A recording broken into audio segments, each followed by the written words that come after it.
All right.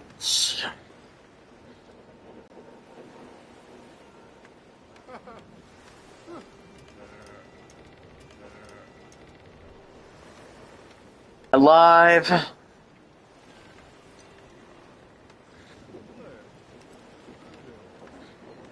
I believe Marathon is I'm dying live. finally. Yeah, it's pretty dead, dying. I heard less than 1,000 the other day.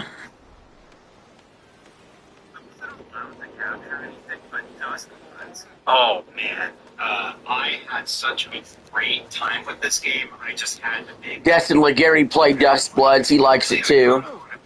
All right, we're gonna start doing side quests, guys. On PC it has less than 3,000 players. It was so fun. Yeah, I saw the announcements for Gamescom. I made a video. I have it uploading tomorrow. So I went over all the Gamescom announcements. Everything points to this being a great game. I had a ton of fun. I've seen people talking about Zork online. This is the character I had to play as because he looks so weird on screen. Wow, I still need a lot more money to upgrade the Armored Hall. It's gonna be a sell. I gotta be able to sell some stuff, right? Things work honestly as expected. We'll be playing Witcher 3 Remastered at some point before the DLC comes out. Oh yeah. There's a ton of verticality in this game. You'll be jumping on. See, what could I sell? Get to the next point of the level that you want to get to. So if you jump up really high, then you need to dash across to get up to the bridge or something like that. You ended up utilizing that a lot. And in addition, it has sort of an interesting pair. Want to get ready for all the forts we're gonna tackle. Just a second. Long story short about it, it's Dark Souls, Demon Souls. It's the traditional formula, except for some slight changes. You can also find summons on the map. Did you see Dolly Parton died? Yeah, that happened, I think, really recently. Basically, you go around, you kill stuff, and it kind of levels you up. And as you level up your character... Alright, we got enough, more than enough to upgrade the ship's hull. It's just, you go through... Today she died. I don't think you're supposed to be able to... Yeah.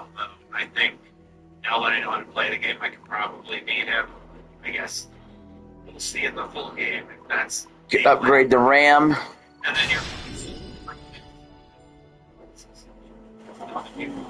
So, you play through this very short tutorial.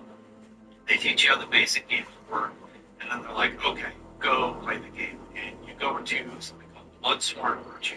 This is one of the battle remembrances that teach you how to play the game. Barrel storage. The basic of the game, right? The main tutorial is go learn Virtue. You do this by defeating enemies, namely powerful enemies. Oh shit. And repulsion Virtue is traditionally what you are learning. All of this is done while you're on a bit of a countdown clock. It's detailed at the top right of your screen, and then they encourage Message me if it ends.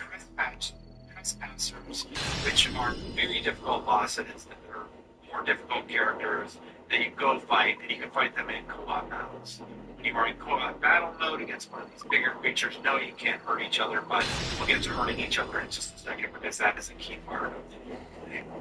So, once you trigger order on the map, you can go in and help fight this larger enemy, and you either defeat it or you don't, and that's for that.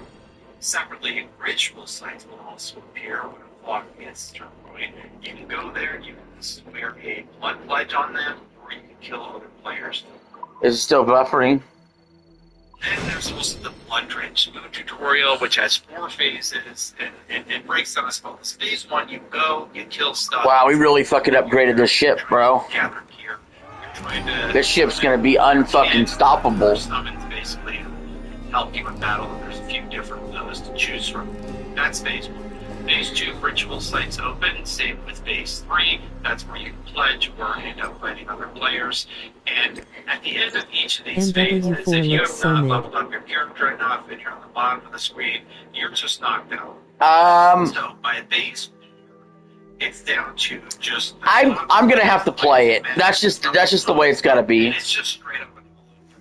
So you have to be the last one standing against all the other players on your I just have I have no choice but I gotta play it to A know. few things on the bosses. I really love the design. There's like this cool sort of motorcycle-looking skeleton, all encased in metal, very skinny, very skeletal-like. The beta is this Love that. weekend, There's let's this hop big, on it. big fat. Oh, we will for sure. A nugget of your Chair. time, my There's friend. this weird-looking frog The men thing do thing sorely lack a with place to human do their teeth that wenching just and looks really debauchery. creepy. With a They're little kind slowly encouragement, I peeling could have that- well-placed that Bristol from fashion soft and a design flower where some run fit to characters look obliterate a almost good tar magical problem or like. majestic, and others just look like something out of your nightmares, right? So really, really cool stuff there in terms of what they are developing. Great stuff. They had a great time with it. I also want to break down the fact that there were multiple characters available. We got Albert, whose main weapons are an SMG and a sword.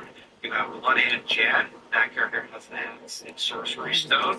You have Trang Long Lan, who is the full blade, like a circular blade that you can also throw. There's Sniper Layla, who has hand daggers and a sniper rifle. There's Senator Spear Patras, who has a rapier and the Soul Ring, which shoots groups that sort of track you. And the one that's going to Crew is full. It's a cable, like a big cable that you can electrify for his heavy attacks and spear gun. Very tanky, heavy hitter, and his special ability. They all have special abilities. I mainly played as Zork and Albert, the tutorial character. Albert has like There's a bunch of games I downloaded.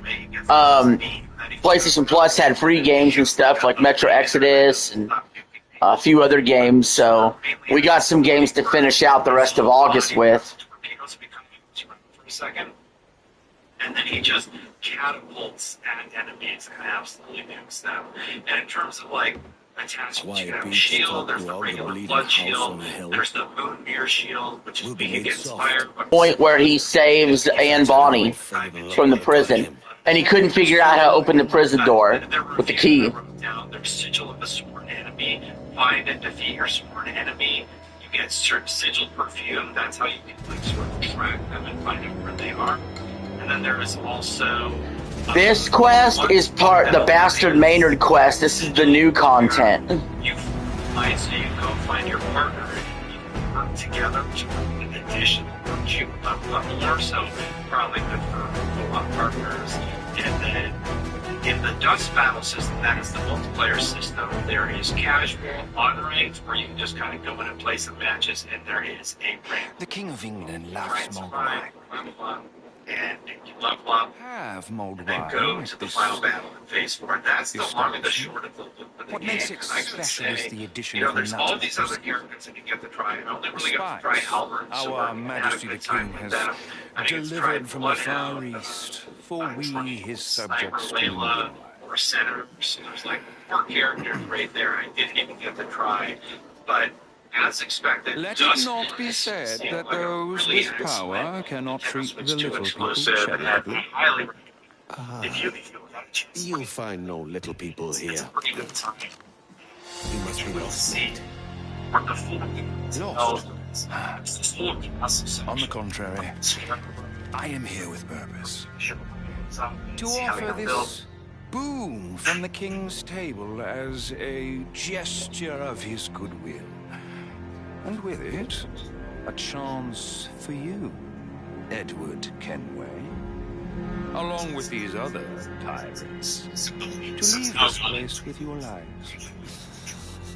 Or is what If it our was Ukraine, Majesty the King, God save him, would I think prefer. that now it's a living nightmare, and it's pretty much unending. We've gone from the leaker posting 2 different clips last time that I uploaded a video, and people not sure if it was real or to what extent this new currency has gone from bad to not as I bad. hope my 3DS is fixable or I can get a charger that They're will still work doing with this it. for profit. Yeah, that would be cool. It's then received very detailed reports of just how angry We're doing the Bastard Maynard quests.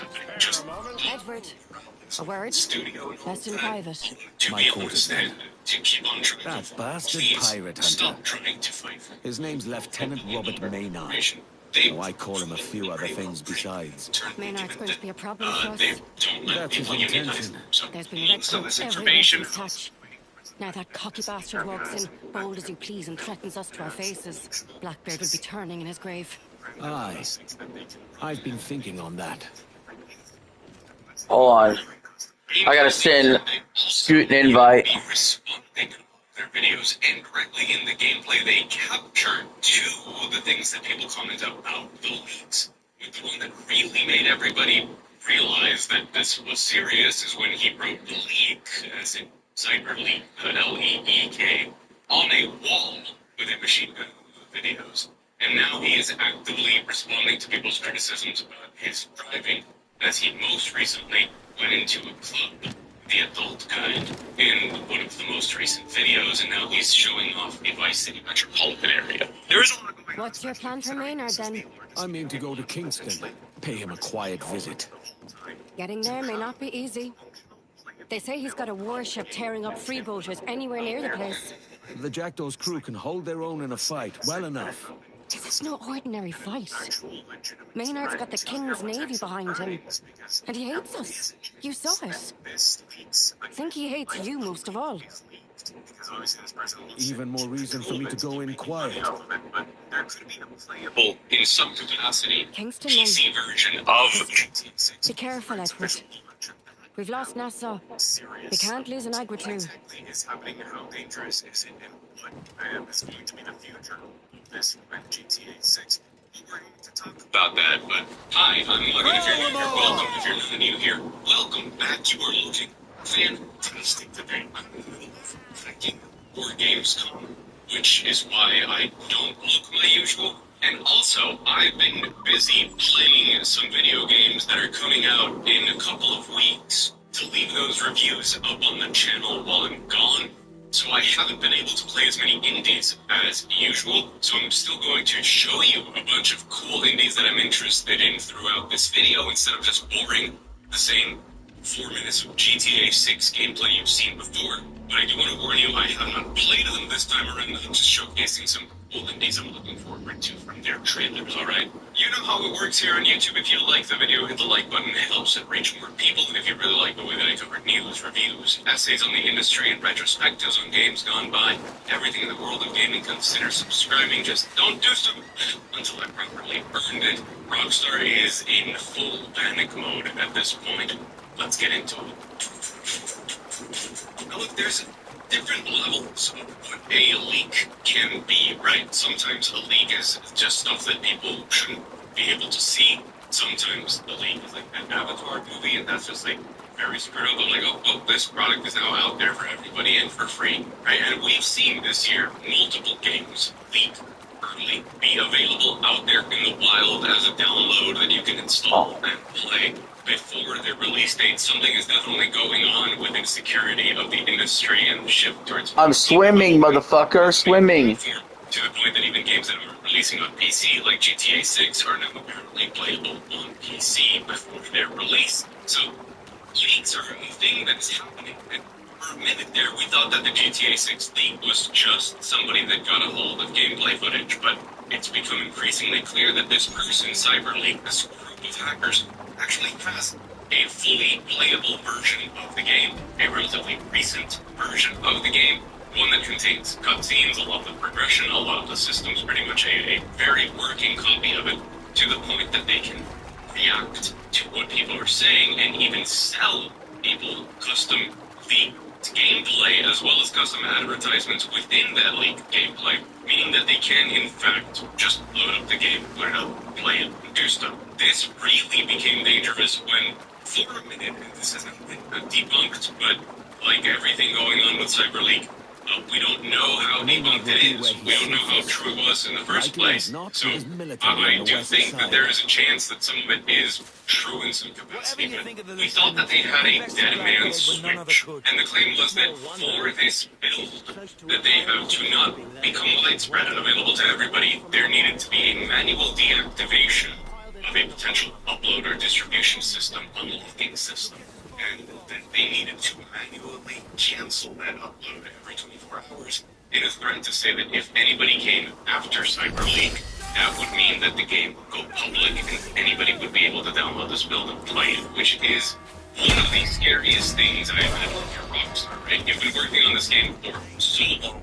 You're poised to revolutionize gaming or whatever that means. And now somebody's out here saying that they're just going to release your game for free on a platform that it's not even intended to be on. Right? Especially if we consider that Rockstar probably, let's be honest, wants the PC release to exist as a way for people to double dip from console and get better performance and like an updated version of the game on PC later. Just skipping straight to the PC version. That's been debunked for now. No Dead Man Switch, but it doesn't take away the threat and the possibility of this team actually setting that up if they do in fact and build up the game that they could distribute. Just because that Dead Man Switch isn't in place at the moment doesn't mean that they can't take this idea from the internet or from one of the imitators, people posing out of this separately, and make it a reality. And that is very, very serious. Those are fighting words. To put into perspective how serious this is, in case you don't. It's taking people down. Stuff that they should at DMCA strike to like getting Shadow into Shadow, but Rockstar, I don't think they take legal action at this point. I think that this is transcendent.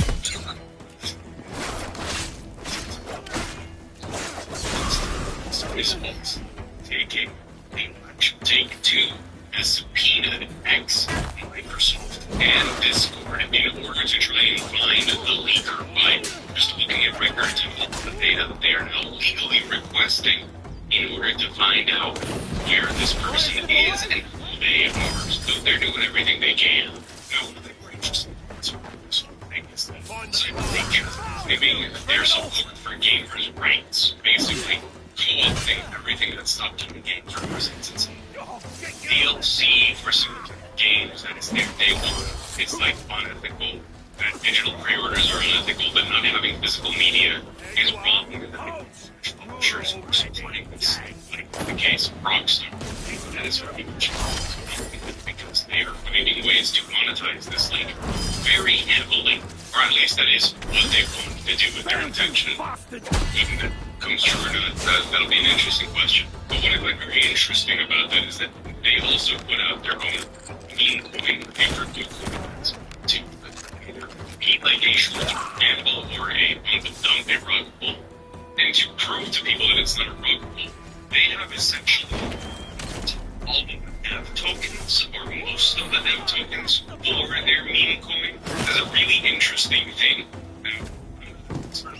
Currencies. I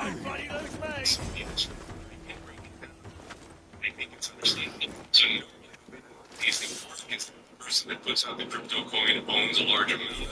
Then there's some publicity means they make it popular. People buy into it, raising the price of it, and then they sell all of the crypto that they had right from the start, crushing the coin, and everybody was left with it, putting it in a position where it can no longer be accessed in any capacity. And this is, of course, blockchain stuff, so it's easily traceable. We know that they've actually burned it, and they have done this with the intention of saying, this is a meme coin, but it's not a rug pull. By burning that, what they're saying is, come in here and theoretically support Cyberleak in the hacker group by purchasing stuff regarding this crypto coin, and you could make money, you could not make money, again, short-term gamble of a meme coin. But the point is that because they no longer hold a very large part of the coin, they can't rug pull it. They can't just sell a bunch of it, make it disappear, and let everybody's Instead, it's a more traditional thing of just like, okay, this might go down, depending on fluctuations of the market. It's a short-term thing based on like this advertisement that it's getting through the leaks. I do not recommend anybody do that, especially if you're thinking about supporting this, which like, if you do, because you support what they stand for, which like, aside from them co-opting message, please do not get yourself invested into this scheme. But from here, they're being very transparent. They say, this money being controlled. Just transaction is of people buying and selling. Do you want to take that as a sign of them being more ethical than we thought, or Is it still super unethical? That is up for you to debate. I have so much going on that I can't really have an opinion on that because I can't fully process all that information right now. I just know that they are definitely trying to make bank on this, trying to make a name for themselves. Who knows how is they're trying to turn this league into something, but they are not 100% doing this because we've gone to the point where some of the speculations the emergency is so big that all of this is being leaks.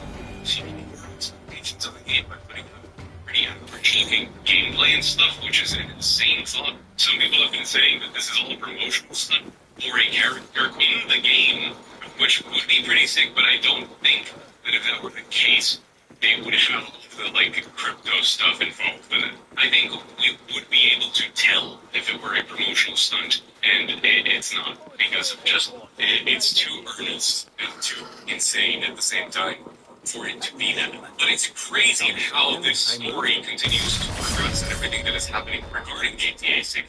And I was talking to and we were mentioning that, this year is so stacked with an incredible game, with games that I am very excited for. There are so many good things happening in the industry as well, from amazing indies to AAAs that are kind of making a comeback with more traditional video games, especially a lot of Asian devs. There is so much cool stuff happening, genuinely, and I talk a lot about the bad stuff in the industry because a lot of the biggest players are still very bad, but there is so much good happening, and this year could omit stuff like Modern Warfare 4 is a game that is coming out now soon. I forget that's a thing. Normally that's on my calendar because I hate them all. I especially hate one because, but it's a staple on the release calendar. Could not exist. I completely agree. GTA 6 could be out of this release calendar. It could not exist this year, and it'd still be one of the greatest years in video game history. So, amidst all of that, to have GTA 6 be happening right now with this crazy story surrounding it about the leaks. It's just kind of what a year for games in many, many different ways, including bad ones, but also a ton of good. Now, what does this mean for Rockstar and for what they have cooking? Well, they are desperate to find out who this group is to contain this leak, to stop it, and they will probably stop at nothing in order to stop it. And I don't know if they can, because the latest news we heard is that they do not know how this leak happened. They do not know. 10 minutes of Daily Calisthenics. Stick to it. We start on Monday, August 9th. My dad started calisthenics. And I don't know if they can, because the latest news we heard is that they do not know how this leak happened. They do not know where to find them. They might be doing everything in their power, but that doesn't guarantee that they will actually, get it done. But it is harming them, and it is making them lose their minds internally. Now, I don't think that that's actually going to stop GTA 6 or any capacity. The fact that GTA 6 is going through this, and it's still going to be as big as it is, no matter what, is proof of too big to fail thing. As I've covered in other videos, Rockstar for many, many people has earned that status of deserving the hype, but also just too big to fail. Too much marketing, too much everything. And even though these leaks are now starting to hit the mainstream as this moving conspiracy theory of everything that is happening with them, as the threats continue towards what could happen with these leakers that have an active functioning build of potentially the most anticipated video game of all time, and definitely the one to impact the video game industry and the market more than any other ever. And they're just holding on to that active build. The caliber of this leak and the danger that is going on, not to mention how much we've seen this year, that leaks are starting to happen more and more. It's a really dangerous thing for a lot of the industry. And while some of them definitely deserve it, it's definitely something that the industry is heavily concerned about. And all eyes right now are on what GTA 6 will leak next, or rather what Cyberleak will put out there next. I said in my first video covering the leaks that this is the craziest story of the year, but it is only getting crazier because, again, I say this one more time, they have an active build. There is a way for them to release it to the public, and the damage would be, literally, financially, you could not calculate. What will happen? I don't know, but I do know that Rockstar does not support unions. They're doing their hubris thing with Netflix of the extended look into GTA 6. They are charging you physical prices for an only digital game that is a code in a box, including a deluxe edition that locks single-player content behind. Content that is in the world that you otherwise cannot access, from skins to weapons to stores to potentially quest lines that are all gated behind a superior tier of game that essentially means that the full game is the one that's $100 and the $80 one is for the plebs.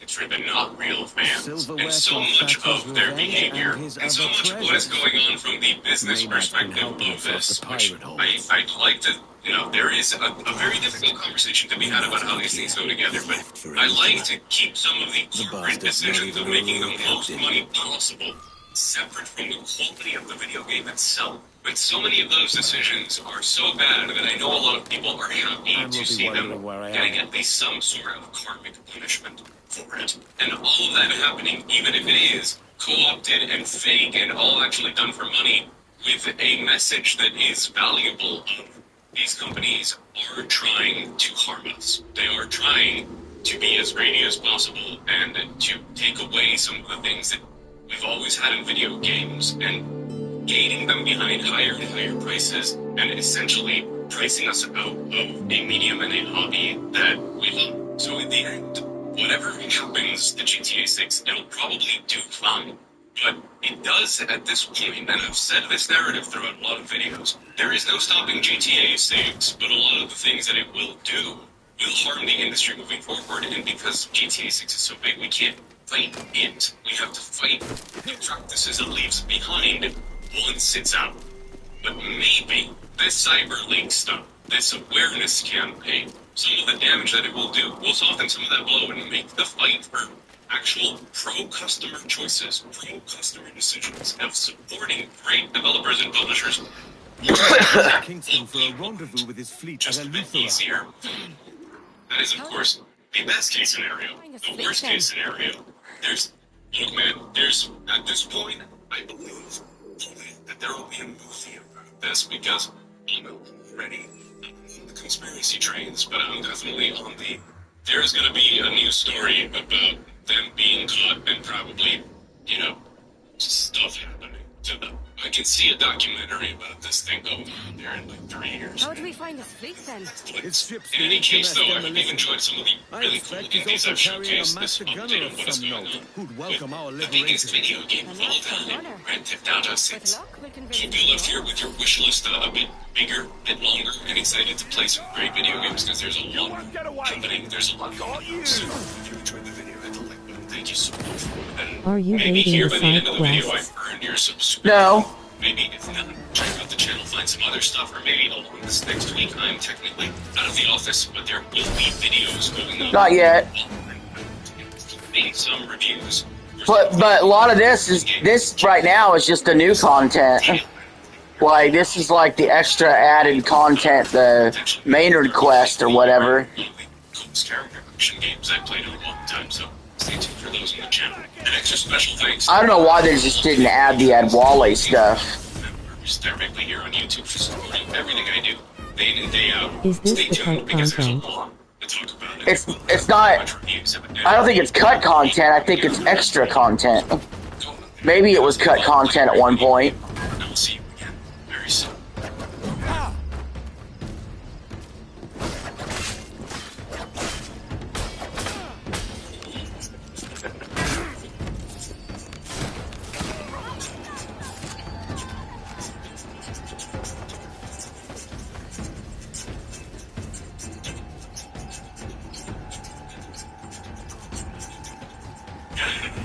Bloody lose me!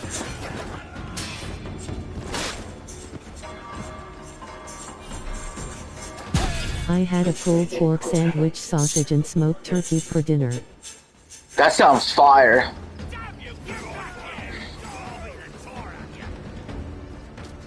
You know, it's times like these that make me wish I learned to play the violin just so I could play a sweet symphony as I watch this ship sink. The games industry is losing an entire generation of players, and it's somehow spreading. We are now learning that Gen Z and Gen A have almost abandoned AAA entirely. First, it was prices that pushed these guys out, but then those prices trained these guys to just not care about any of these games. And it's now gotten to the point where these guys think that these games aren't anything special. These games aren't doing anything special. These younger generations can't even afford much of this hobby anymore. Entry-level jobs are disappearing. Disposable income is increasingly difficult for just about anybody to be able to come by at this point. And the prices for everything just keep going up. So these guys found another way. They found cheaper games. They found older games. They found indie games. They're offering them far more variety at a better price, better prices and variety than they can get from AAA. Because of that, they've learned that they just don't need them at all. So now we have financial analysts that are coming out. They're saying, this is a real problem. Audiences are all over the place right now. There are too many games in the market, and they all have specialized needs. And if any of these companies are going to be able to survive, they need to stick to a lane and serve it the best they can. Yeah, see, you're more millennial with your game buying habits. Anybody that's ever come forward saying that their favorite games... A lot of your generation just plays Fortnite and Roblox. Their very reason for existing or for anybody to even care about. We were all told that we were being entitled, that we were living in the past, being too nostalgic. The audience has changed to a modern audience now, only for these guys to turn around and find out that financial analysts come by and say, you know what, those guys were actually it's late. They ruined the relationship with the audience they already had. They never built a bridge for the audience that was coming behind us. And now these guys have no future. So today, we're going to talk about how the audience they thought they were going to use to replace us never even showed up at the door. Why indie games become their solution. And the games... Yeah, I mean, I play a lot of indie games, but a lot of that's because it's been free, and whether it was Game Pass or whether it was PlayStation Plus. I don't buy a lot of indie games either. And the last indie game I bought burned me bad. The freaking, oh, what was it called? Mina the Hollower. That's why I've been using display home decorating needs. There are metal posters that are all over my entire house with millions of designs, even officially licensed ones. Mina. Titles reach digital smartphones. Yeah, Mina. Live service games captivate players for years rather than weeks. User-generated platforms turn every player into a potential supplier. I still wonder when, if, Forza's coming to PlayStation. When supply is basically unlimited, personal fit is everything. That's the new reality, and it explains why there is no average gamer has become a broad-level strategic issue.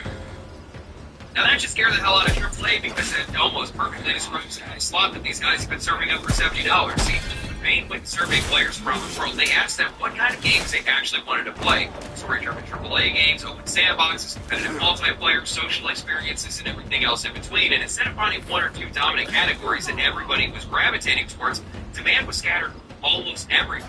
And the multiplayer was really the only experience that looked like it was noticeably lagging behind. In other words, there just isn't one giant audience it anymore. Says second half of 2026. The real important question here is, yeah, I wonder when. Fragmentation doesn't just appear from nowhere. No, in Bain had broken down the results by age. Hopefully we'll get some info soon. If it's a 6-month waiting period, then it's coming out the same day as GTA, which would be insane. Probably would have guessed by now. Ages 13 to 17 and 18 to 29 groups are making up more than half of that audience. But when they broke this down by country, another pattern appeared. A huge portion of those players were coming from low-income economies, places where premium games and hardware required to run them are simply just impossible to afford. The tighter the economy gets, the less access they have to AAA, the more these people are being pushed towards free games, older games, indie games, and anything else that gives them more entertainment for less money. And that's where this stops being a problem about taste and turns into something much bigger. We have an industry that's actively trying to normalize $80 games. Prices keep creeping up towards $1,000. PC gaming is absurdly expensive to try to get into right now. Subscription prices keep going up. Microtransactions keep getting more aggressive. Nearly every point of entry is being pushed further out of reach for most people. Now, older generations might be able to absorb some of that. We already own the hardware. We have the libraries. We've already invested into a lot of these ecosystems. We have a lot of loyalty from the years we've spent in this entire industry. Younger generation, they don't have any of that cushion or any of that loyalty. When you price an entire generation out of your biggest games, you're not just losing the sale today, you're teaching these people to live without you. which becomes a pretty serious problem when millennials and Gen X start aging out. Square Buying Enix is newer cooking games or next simply year just with having less time to play FF14 them because Evercold there's supposed to FF7 be another Part 3 and generation waiting behind KH4. us to pick up that spending. Cool. Except there isn't. And Survival, they showed us why this is happening. Yeah, I can't wait for Final Fantasy 17. Video game spending among 18 to 24-year-olds is over 25%. Student loan payments were restarting, credit card delinquency was out of control, and these younger generations of players just couldn't keep pace with an industry that was raising its prices at the exact moment that they were losing their disposable income. I mean, by comparison, only 18% of millennials were not spending anything on their games, but more than 1 in 4 Gen Z players were spending nothing at all. Now, this is where this all starts compounding because these players didn't You're start gonna playing get games. They just FF7 started playing Part them 3. somewhere else. See, Steam had its No, I want Final Fantasy 17. 90,000 games that are releasing. I'm not getting Part 3 because I barely played Part 1 and didn't care about it. And I didn't play Part 2, so... I don't like that they split the game into 3 different games. So many multiple, so many games, in my cases, inevitably, huge groups of people would end up playing and talking about the exact same games, but that world is gone. But that audience didn't disappear. It's shattered, and these indie developers are all picking up the pieces. Honestly, I think this might be one of the best explanations that we've seen as to I why could so many see indie games FF17 are holding up being the way announced they at have the for the Game past couple of Awards. years. Games made by 1 or 2 people that aren't just competing with AAA anymore. They're blowing right past them. Yeah, that's a good call. 340,000 players, while Halo campaign. Where is this? 25,000 players. Slay the Spire 2 hit 574,000 players in the same week that Marathon released at 80,000 and then jumped off of a cliff. Project Zomboid, that's another indie game that's recently been averaging like 100,000 players per day. Out, Schedule 1, Escape from Duck-Off. I mean, the list just keeps going. These games are pulling numbers that would have sounded completely insane for an indie a decade ago. Well, now they're regularly outpacing games that are backed by some of the biggest publishers in the world. And that's the point here. Price pushed these players away from AAA. What they found on the other side, it gave them almost no reason to come back. There are so many ways to find games, more games to find, and almost no reason for anybody to converge on the same handful of releases anymore. One person can disappear into some $15 indie game for 300 hours, another can spend years just playing Minecraft, another can bounce between whatever their friends are playing, and none of these guys are going to come up with a reason to buy the next $80 blockbuster game to be able to entertain themselves. I'm going to be real with you guys, this is absolutely devastating to the way AAA currently operates because these players aren't just spending less money, their entire relationship with games has changed. AAA priced out a lot of these younger players, and instead of these guys waiting around until they could afford it, they just found something else. They found cheaper games, older games, indie games, entire genres and communities that honestly would have been impossible 15 years ago, and once you expose people to that much choice, good luck trying to get all these people back to spend $80 on the same handful of tired-ass franchises. That is a nightmare for AAA. These games do not survive by finding an audience. They need a massive audience that's showing up for the same thing at the same time. They cost too much, they take too long to make, and they need too many copies sold for any of these publishers to tolerate anything less. How was Little Man's funeral? Moving in the exact opposite direction. It went well. They're spreading out further, and they're becoming more specific at what they actually wanted. Bain and Company actually looked at what happened when companies don't embrace that reality. In their analysis of 100 games released since 2023, 83% of games are... Jeez, man, I don't know where this shit is. ...player achieves commercial success compared to just 50% of games that aren't. That is a gigantic difference, and their conclusion is basically the exact opposite of what AAA has spent the last decade doing. Pick an audience, understand them, serve them well.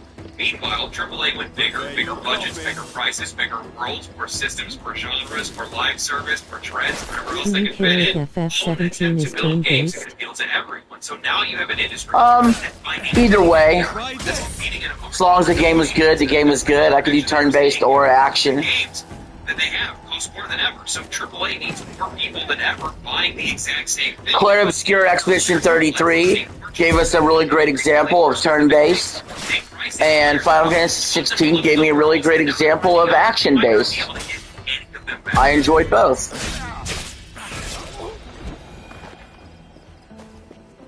The most important decisions in life are who you connect with and who you don't. Yeah, we're going in circles. We're gonna go off this quest. We're not gonna spend all day on this fucking thing.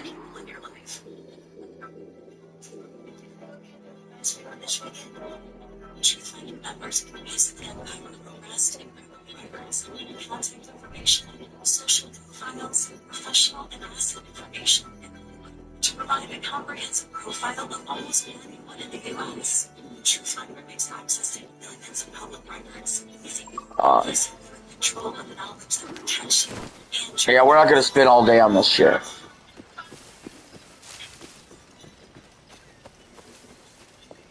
There's a billion side quests to do. Let's do something more productive right now. Stay informed with TrueFinder. We could do with a good master They gunner. think was going to happen. Have they not been paying attention to the economy or the rest of the world for that matter? Not realizing that most of these kids were pushed into college believing it was the only answer, only to find out that their entry-level jobs are disappearing due to AI. Now they're strapped with college debt, Florida debt, credit card debt, all the kinds of debt. They got people that are trying to scam them with crypto or whatever other kind of scam that's out there. Let's start clearing up the map. The minute that they were born, they've been spawn camped the entire time. These same companies have been farming these kids with microtransactions since they popped out of the womb.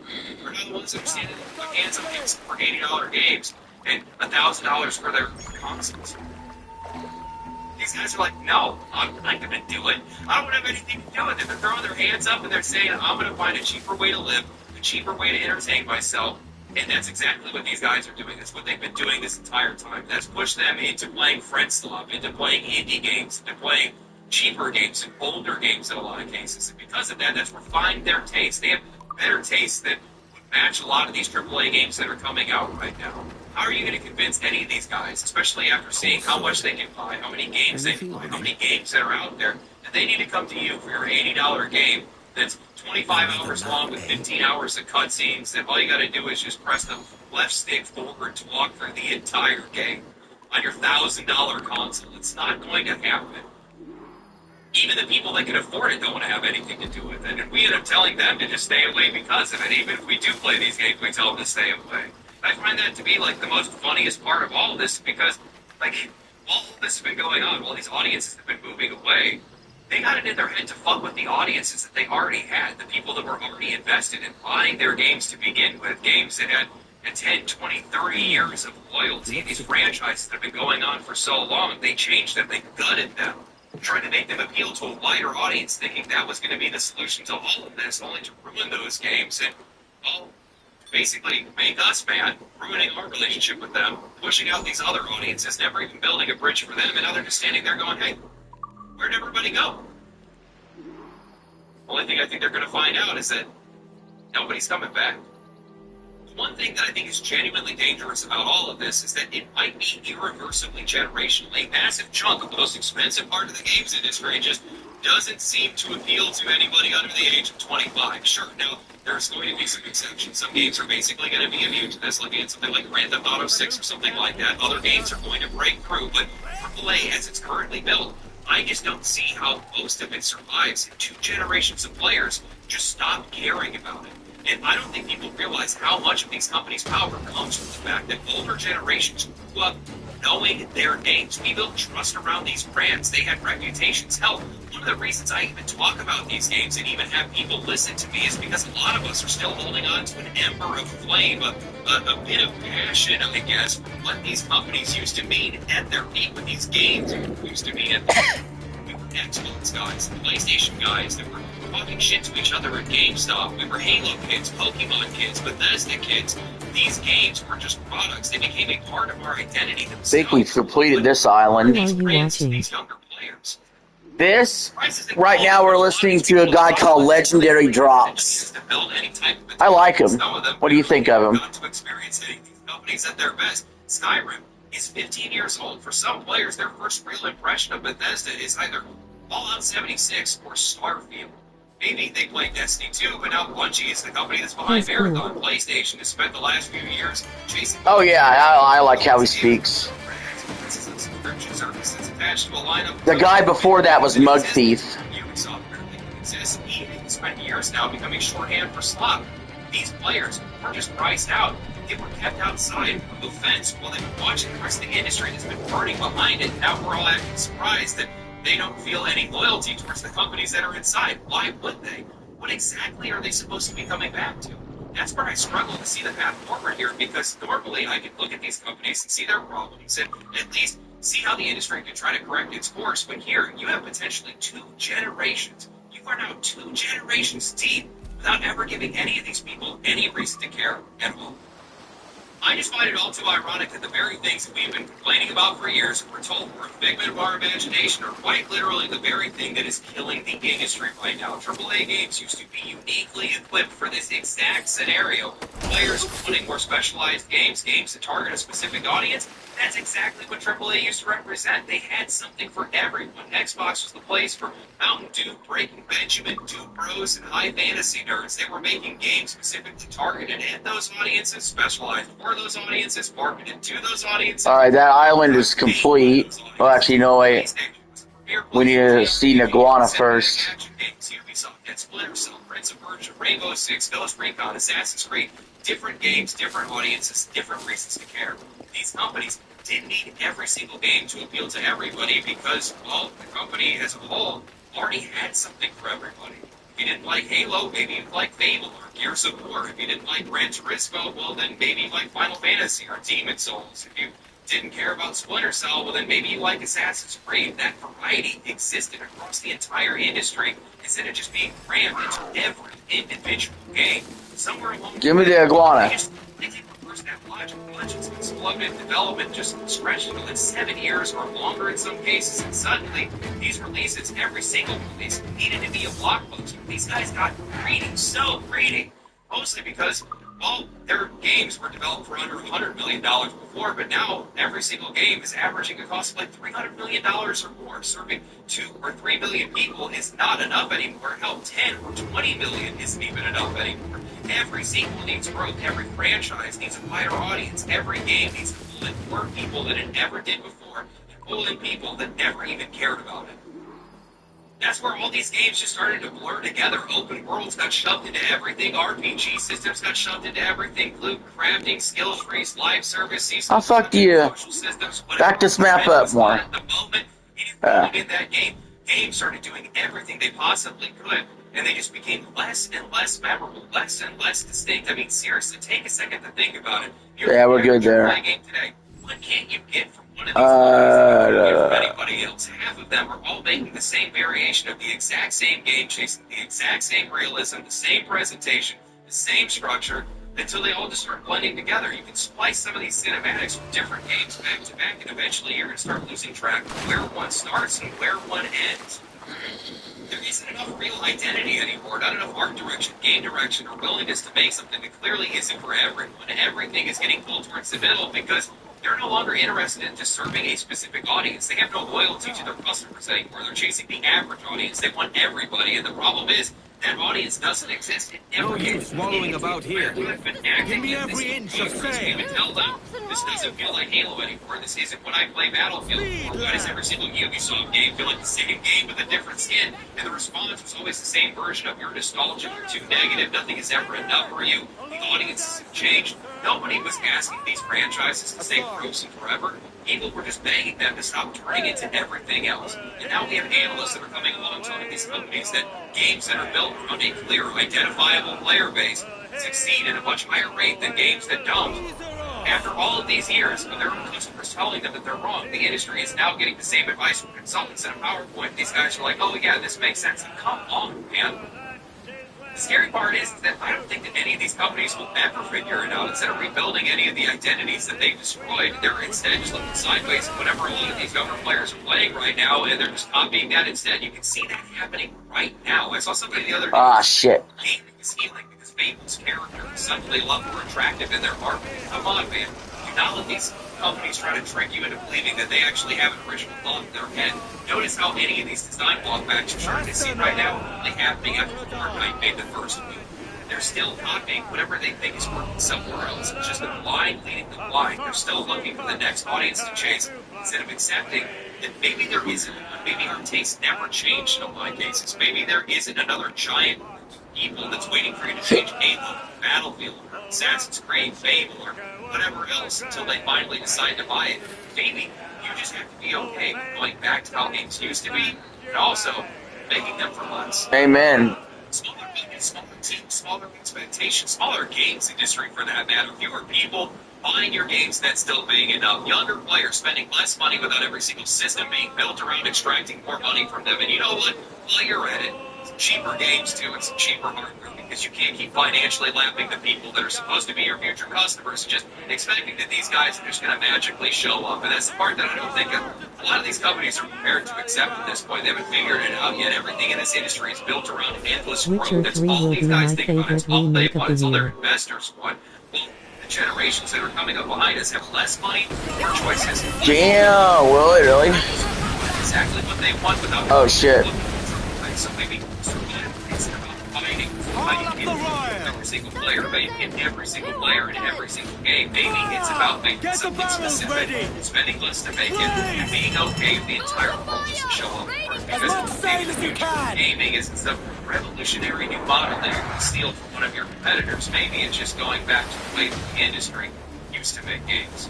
I know for a fact that these guys convince themselves they're going to be able to move forward into some type of leveraged economy inside the games industry, where they're just going to lease the consoles, lease the games. You own absolutely nothing. You have access as long as they say that you do. And for those who can't afford that, well, then they're going to have streaming services and cloud services. And they're going to feed those players ads, and that's how they're going to be able to make their money back. But the problem is that that entire thing is built off the idea that everybody wants what you're selling. And I'm going to tell you right now, looking at the state of the industry, looking at the state of the way those things have been going lately, that nobody wants anything. Nobody wants anything to do with it. Your games are increasingly worse. These people have just ignored the plight of everyone, the economic plight of everyone. They've ignored their own reputations. They've destroyed their own games. They've just continued to increase the prices of everything again and again and again. And the only reason that these prices are as high as they are right now is because these guys were used to do anything to grow. They could downsize. They could bring things back a little bit. They could lower their expectations for their games. They could lower even the quality of their games in some way. Maybe they could look a little less. They could overhead hardware. They could sell overhead hardware if they wanted to, but at broad price. That's the only thing that matters to these guys because it's for their investors. And it's ruining everything right now. You know, a lot of this is being driven by the economy. It's being driven by the bad hand that a lot of these younger generations have been dealt. But at the exact same time, all of these decisions are being executed by executives and C-suite. Board the ship! Don't even see you. They don't even look out their window. They see you on a spreadsheet. They have no idea what you like. They have no idea what you look like, how you live your life. They don't even care. They just continue to press forward, and they're going to continue to do that until, well, the profits stop growing, and then they lose their job, and another CEO. Me too, man. That's exactly how a lot of this companies end up Where's Sam? how most industries. I haven't seen him today. People think that these guys are never going to be able to save any of this. It's just to go back. And the indie side of this industry has been teaching them a lesson, and none of them have been doing it. Which is that these guys It says you're playing Dark Souls again. games, accessible games. That's wild. On a fish, played out on a Nokia phone. Like the game is like made by nothing, and it's so fun to play. I'm laughing, my friends are laughing, and we're having a good time, and it's a ton of fun to play. The game itself felt good to play. Like, of course, people are gonna dig this kind of stuff, and anybody can play it. These guys took it in the opposite direction. How can we get everybody to play our game? We're gonna try to do all these things inside the game. No. How about you just try to make it where anybody can actually access the game first? Either by price or by hardware. Why don't we try to start there first before you try to start going anywhere else? They gotta go back. They gotta go back to making games cheaper with less people that are far more focused and have a specific audience in mind. That's where a lot of this stuff fell off the rails. And they proved that they have investors, they have these management companies that are now coming forward and saying, I don't know how much they keep it right the entire time. Maybe you should try listening to your customers. Anyway, hope you guys enjoyed the video. If you guys did enjoy the video, like the video, subscribe to the channel. Links in the and also subscribers. A billion people have subscribed to this channel. I mean, far more people have actually watched the channel. A lot of people. Feels so weird to be honest with you. Being some like nobody guy from the middle of nowhere, and a bunch of people have seen your face. You guys watch the video. You guys like the video too. You know, you guys can this, and you guys like Congratulations. Special offer. Charge $1,800 and pay $66 per month. Can I apply for a loan for credit? Actually, yeah, you can. Just apply for a personal loan from this site right here. There's no PTO, no what's rated. There's no annoying forms, no hard checks. They're like, yeah. It's really simple. It's literally a final He's that me and total reaction. Joe, I don't think he can overreact. He's probably going to have some paper. But there's a lot to like about this house. And it's the offense. I have 4 home. Hi, Doodles. Now we struggle to put their full offense together, and the Cowboys don't struggle for their defense even. I've seen big start. It has been startling. Not. All right, let's look at how it happened. Is he the Steelers quarterback with a picture of Isaac and overreaction? It's not overreaction. It's so possible. We don't have enough opinions as on this. Now it is coming back to the bigger offense hour. You know it's not going to be hurt much. Giving us control of the play.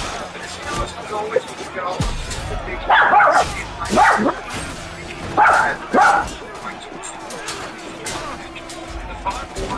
and I will see the Browns just obviously their fingers.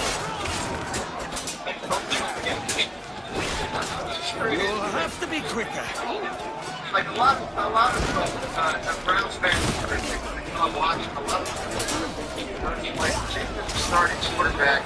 It's a tough way for a Browns fan. Hey. Does Doodles miss Little Man? Yes.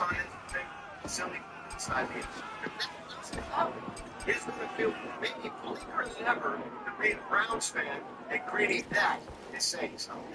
Right at the end of yesterday's show is when we got the news that Deshaun Watson had been named the starter. Here's head coach Tom Monken explaining that decision.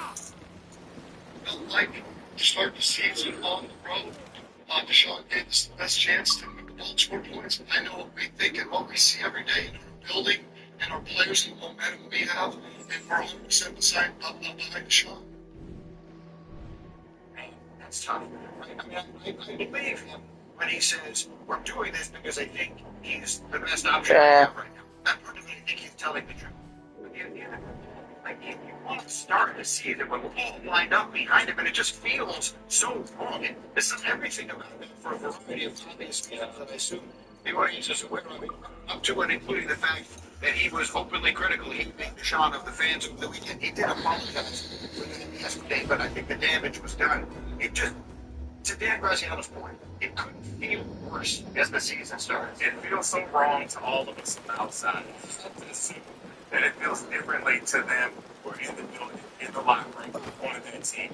That's the only way you can justify this, because if the players on the team also feel the way that you do, where it's like, this doesn't seem to make sense, then what's the benefit of this? What do you gain from this other than just another cycle of like bad Browns press, which is unfortunate because like their front office has actually done a really good job over the past few years in putting together rosters and tracking well. Like actually being stories that this team is one of the teams that is looking forward to a quarterback that is pretty well positioned for a quarterback to come and succeed. However, a quarterback looking at that position,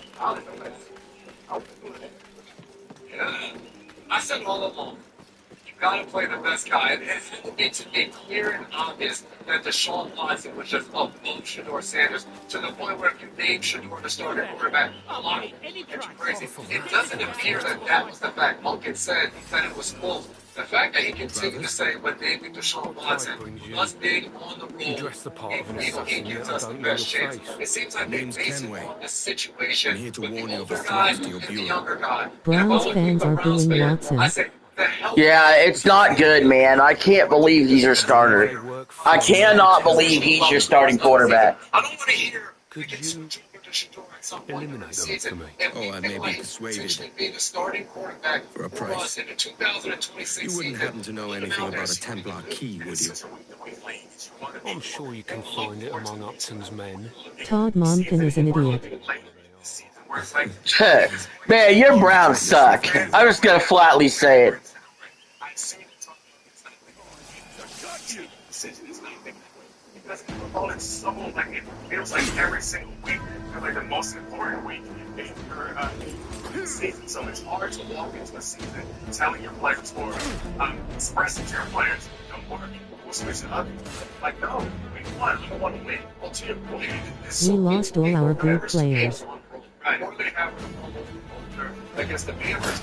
In those two games, Kill me so I can get full loot. That Panthers game could just be atrocious as far as with the advantage to movement and all of that. So to me, to the point that it to look like I just tanked like the Browns. So maybe it's genius. Yeah, Graziano, maybe this is actually genius. Maybe they start Deshaun Watson for his first 2 games knowing they're going to be very difficult to win.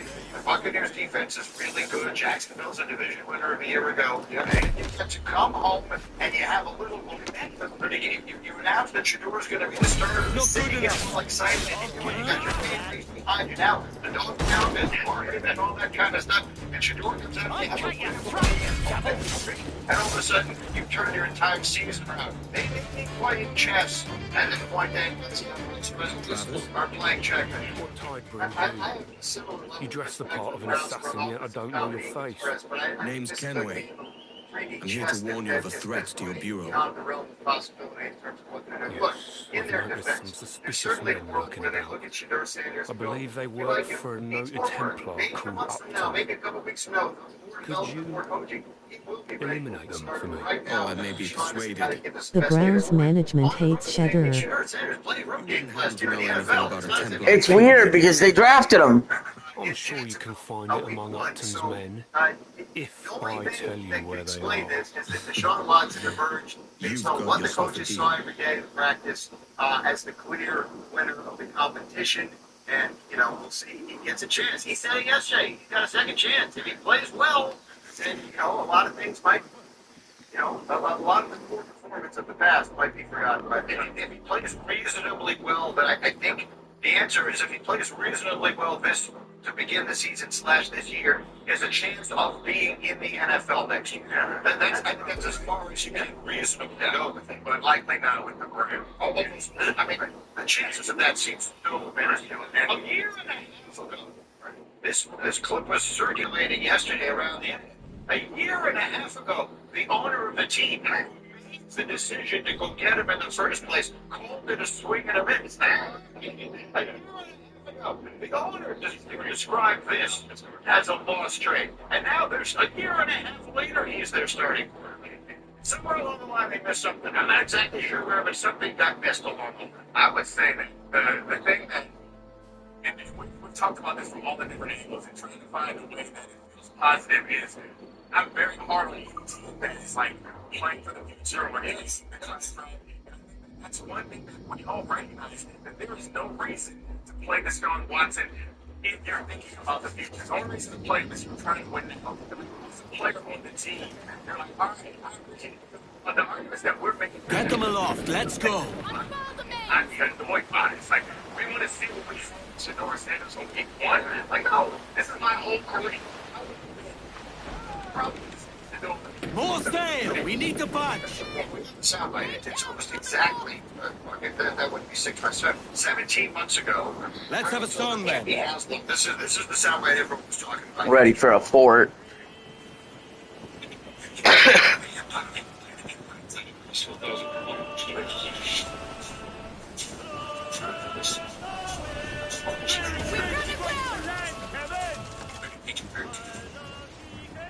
Shit. Awful driving. Haslam, this is the soundbite everyone was talking about yesterday. You know, we took a big swing and miss with Deshaun. We thought we had the quarterback, but we didn't. And gave up a lot of draft picks to get him, so we've got to dig ourselves out of that hole. We took a big swing and a miss. We've got to dig ourselves out of that hole. And he's stuck. later. It's very tough. He just sold him all. He sold him all the ability that just came back. Like I have lucky with for a fully guaranteed contracts in the NFL forever, and not as most seriously or as consequentially as you have, obviously, as a member of the players union. And I think there are any number of different changes that they would have to enact in order for it to work. All of which I think would make sense, and all of which would be for the players' benefit. But here's one where the contract is just destroyed. I mean, honestly, like only get the contract for sure. That's what I decide. It's not counted. Like it shouldn't have to count to get the camp. So they don't have to count it at the time. Like Brazil, what they have to do. What was yesterday? If they released him now, what would happen? $127 million in dead money. But that's not because of the contract they made 5 years ago. It's because they only taken 3 sprung for that contract to create cap space. That's if there was a world where they're going to get these points standing, which obviously is not the case. Right? So it was a swing, as he said. It was a many Doodles. So it's very difficult for us to sit here and say it was a touchdown. How these things work out at the time, and obviously it's worked out very badly. There's another story that we've just seen as of this morning. It's a development story today. And it's like a no-brainer study. It's not even saying 2 yards off the win. 25% of former NFL players played between 2016 and 2021 at CT. Researchers say 878 former players died during those 6 years. They examined brains of 235 of those and found that 215 of them had some level of CT is progressive neurological disease caused by repeated attacks on the head. It can be definitively diagnosed only by examining the brain after death. Studies have shown that the rate of CT is not sustained. It's a study. It was released and we have received this just a few moments before we came on the air this week. Repairing that will take time, Edward. Oh, then make us pay for that. Give me some speed.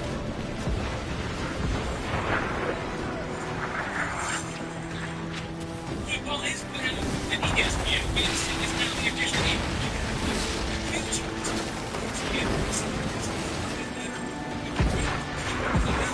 ESPN's top experts. Oh, fuck.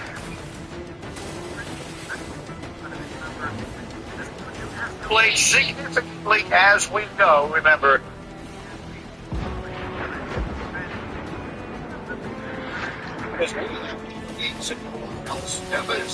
Gates working through this marathon. Graziano is going to shoot back at 8:30. They're rolling along, and some Gates to the playoff meeting this morning, hoping to see more reality. We'll start with this. Patrick Mahomes is being rated as the see the back.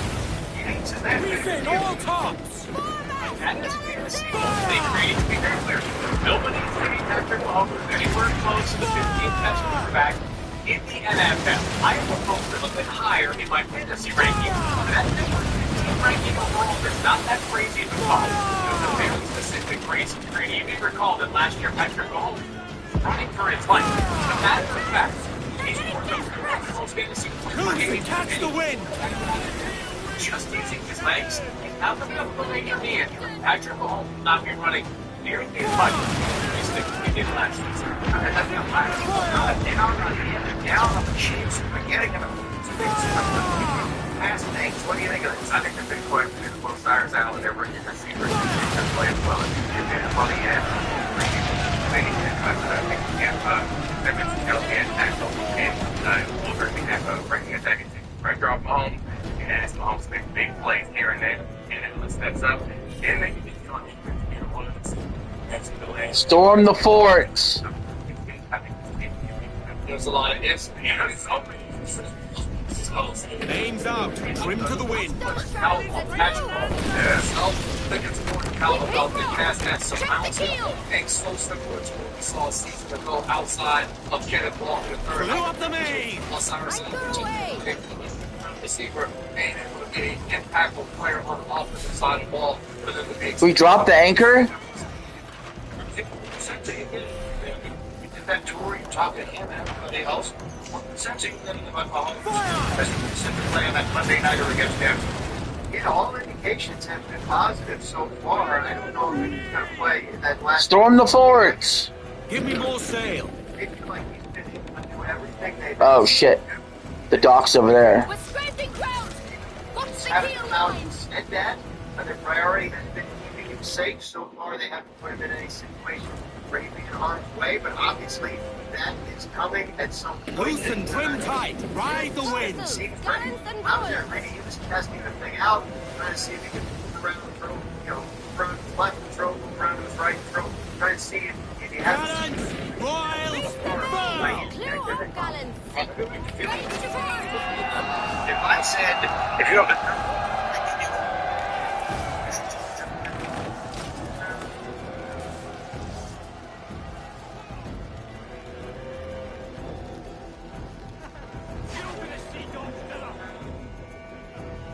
Once did everyone know just Storm the forts. when it comes to fire versus beach. I'm very excited about this character that we're going to talk about. Fort storming is like one of the biggest side quests you could do in this game. What she does in fire versus beach.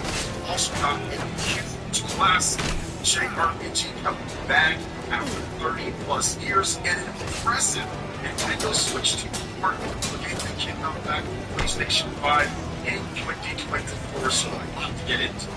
Let me continue in the argument away Nintendo Switch 2 have 140,000 subscribers, or on September 1st, whichever subscribe, like, comment, whatever we chosen at random, and it's a giveaway. Thanks, peeps. Okay, let's start off. Fire Emblem versus Eve. This has been one of the most, I would say, intriguing meetups. Yeah, they're one of the better side quests. I saw this character, and she does flips, and she has a fire that takes the shape of fire. Got some more details on her, plus some footage of her other abilities. It looks like she has like versatile type of stuff that you guys will see. Which awesome. I think this is one of the coolest looking characters that they've ever designed in a Fire game. That wasn't one of the main protagonists, at least. So her name is Anatolia. And the game now we die. Fights the same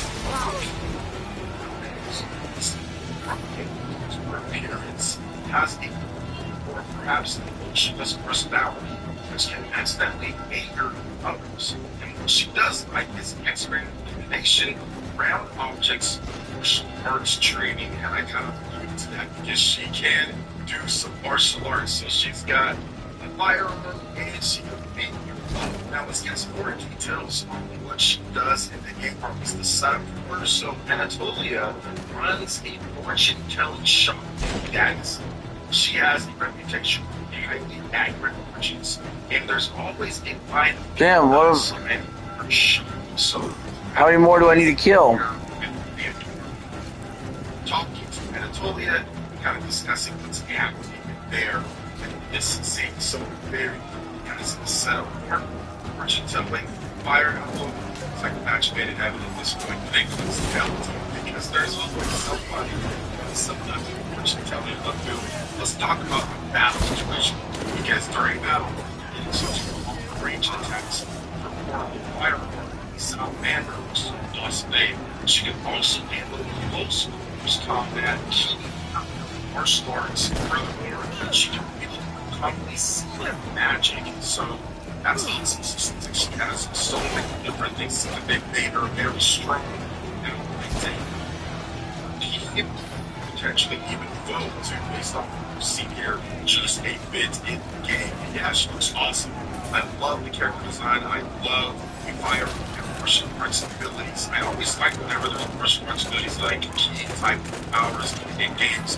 We know Mix and Saga has the martial artist. That's one of my favorite classes. So this one is like a firearm martial artist in terms of what she can do. So very cool to see all that. It's awesome. Of course, but now we have to talk about the commercial viability here because the Fire Emblem versus being direct is a major milestone recently. And it's pretty cool to see that. So the official YouTube page for Nintendo America, Fire Emblem versus Eve direct response for 2026 has been viewed more than 1 million times. She has 6,670 views. As of the time that I am recording this video, and sure to go up, I did a little comparison between this direct and the one for Fire Emblem houses, and that about 1.6 million subs. It's way there. Pretty sure over the course of people picking up Nintendo Switch 2 and just games down Fire Emblem, those views will go up as more and more people decide whether they want to get the game or not and look up information. Because by far, Fire Emblem versus me having 1 billion plus is really good. It's really to see. We get so many people watching, so many eyes locked on. I think that the previews we recently got from places like IGN and GameSpot and SkillUp, all of them, we just did a great job at explaining what makes Fire Emblem Fortune's Weave so good. Then in turn, so they'll give them more information about it, and they ran into the Fire Emblem Fortune's Weave direct, which then in turn gave them more information when it comes to a structured way of the game that Nintendo presented this one. I think it's very clean, it's very well done, everything's kind of labeled, and it showed enough, I would say, new things to kind of get a lot of people that maybe weren't interested in it, especially if you play other types of RPGs, like Persona, for example. I think that this one says, okay, wait, hold up, there's some pretty cool stuff in here that I think that I might like, and you've got people that are picking up Switch 2 for the first time. Maybe they didn't have a Switch 1, they're looking to get into the Fire Emblem franchise. This Fire Emblem, where's the other soldiers? Great job to direct them exactly how this game is going to play out when it comes to the basics of combat and positioning and place armors, all the different features that it has in the game. So that's exciting to see that people are watching and beginning to reach the Fire Emblem this much, because this franchise was on thin ice, man. It was absolutely going to be shut. It was going to take a long break, and Fire Emblem Awakening did well. Thankfully, Fire Emblem Awakening did incredible. And because of reviews, Fire Emblem is a great game.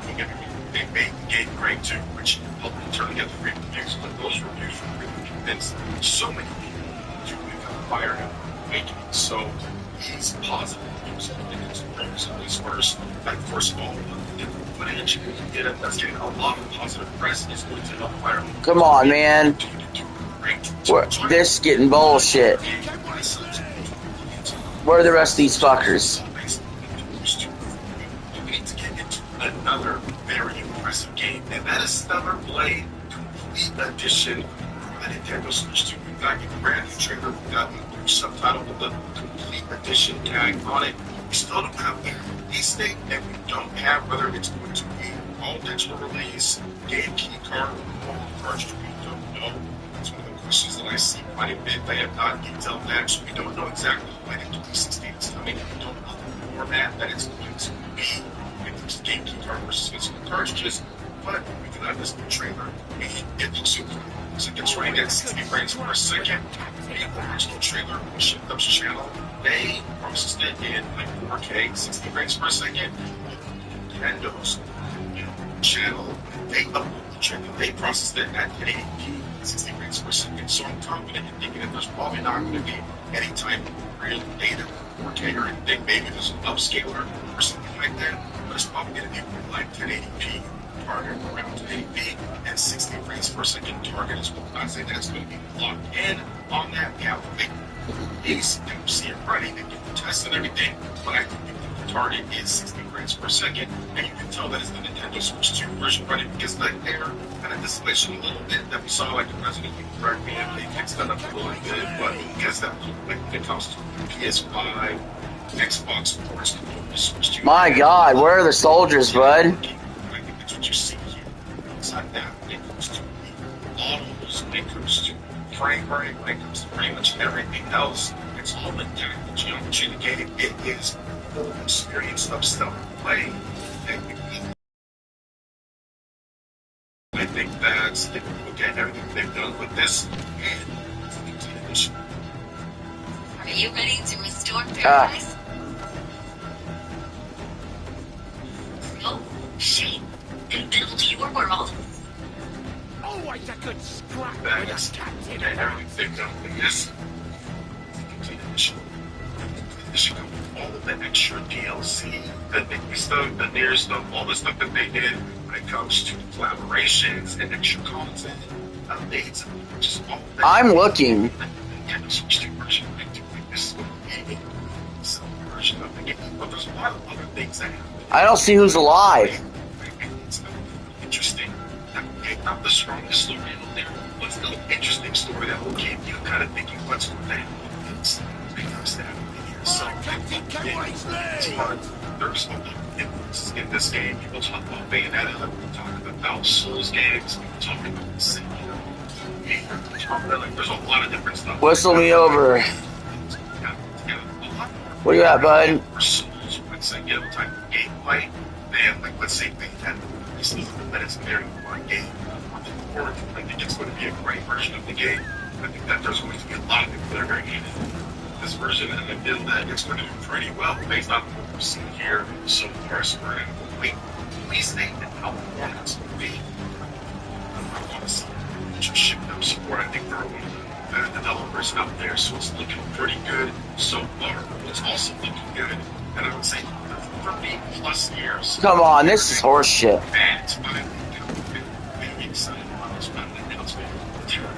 Where is everybody? Xbox Series, which one switched to PS4 and PC. This is 1995 classic action RPG that never officially got a look. I'm going in circles. I can't find shit. There's nobody left. Decided to just leave it alone when it comes to the US. So we never got an official localization, even though the game is English, but it's European localization. So pretty crazy there. Now Square Enix is teaming up with Clear River Games. It's cooperation will going to bring this back, and it's going to launch sometime in 2027. And so let's talk about this just a bit and where. How do I reduce the force morale when there's nobody left? Status as a true undiscovered gem and accessible to many gamers in the West, and long overdue for its time in the spotlights in Clear River Games general manager Ali M. in a press release. Clear River Games bring titles back to modern game audience and as keen on lovers of retro-inspired gaming. For sure, the audience will be as excited as we are to jump into this extraordinary world of Terra. Now, the Terra Enigma character designer and manga artist Kamui Chibata added this years ago. Terra Enigma was released on the Super Nintendo Entertainment System. Now, at long last, it will be available once again on console and PC. I'm on fire! It may not be exactly the same as it was back then, but I'm sincerely delighted about making its return to the current gaming environment. During the original's development, I was involved with designing not only the characters, but the world too, and even some of the game settings as well. We hope the themes of gun and creation, destruction, and atmosphere of the world itself resonate with today's players, not as a relic of the past. This is bullshit, man. This event has been awaited, and it is finally here. Enjoy it all year in Arkansas. So we've seen Terra Enigma like in like magazines and things like that. People talk about it online, screenshots, and thinking that never reload because I love all the old school Square Enix RPG stuff like Secret of Evermore, Secret of Mana, Illusion of Gaia. I like that good games back then, and I was wondering, is this one gonna go over? Alright, well. It never did. Fuck this fort. This stunning character design makes the music, smooth gameplay, Terra Enigma it all, except the modern re-release. Now the beloved action JRPG classic is back for the first time since 1995. Here are the key features. Return of the King. In 1995, the two-dimensional Japanese role-playing genre was at its absolute peak, but even among the love giants of the 16-bit era, Terra Enigma stands out with its unique world-building, snappy combat, enchanting soundtrack and stunning graphics. It is truly a masterpiece. Yet despite this, the game has never been re-released. Cannot fast travel during restricted area. Alright. I'm done. Eli, we're done with Black Flag. I'm calling it off, bro. I just completely lost interest in this fucking, in the side quests. Because of that fort.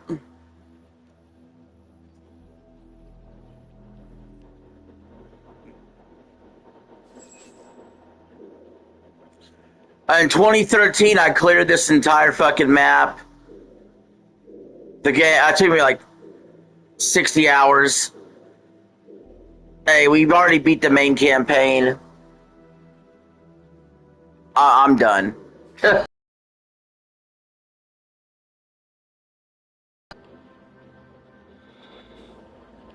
We're good. I don't feel like clearing the map. Especially if it's going to glitch out like that.